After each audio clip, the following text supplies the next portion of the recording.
At around $500, this isn't just a TV, it's a tech lover's dream packed into a 32-inch frame. Let's start with the headline feature, 4K resolution on a 32-inch screen. Some might argue, why bother with 4K at this size? But let me tell you, it makes a difference. Whether you're streaming your favorite shows, gaming, or watching sports, the detail is jaw-dropping. Couple that with Samsung's QLED technology, and you've got colors so vibrant they'd make a rainbow blush.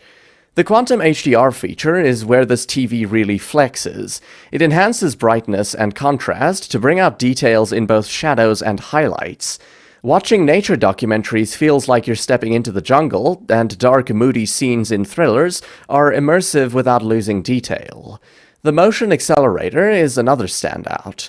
Whether you're watching fast-paced sports or playing high-action games, the motion is smooth and judder-free.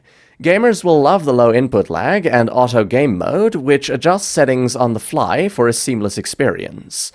Powered by Tizen OS, Samsung's interface is sleek, intuitive, and lightning fast. You get access to all your favorite streaming apps, plus extras like Samsung TV Plus for free live channels. The Smart Hub organizes content neatly, so you're never more than a click away from your next binge session. Moving on, let's not forget sound. While the speakers are decent, they're not groundbreaking. The object tracking sound light feature tries to simulate surround sound, and while it's not perfect, it's a step up from your typical flat panel audio. And the design? A masterpiece. The AirSlim frame looks modern and minimal, blending seamlessly into any space. Whether you mount it on a wall or place it on a stand, it elevates the room. In conclusion, the Samsung QN32Q60D is for those who want it all: stellar picture quality, premium features, and a sleek design. If you're willing to splurge, it's worth every penny.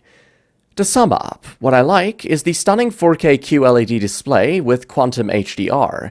It's excellent for gaming with low input lag, and the sleek design with a minimalist frame. On the downside, it's expensive for a 32-inch TV, and sound quality could be better. Let me know which is the best TV for you in the comments below, and don't forget to like, subscribe, and smash that notification bell so you never miss the latest suggestions and reviews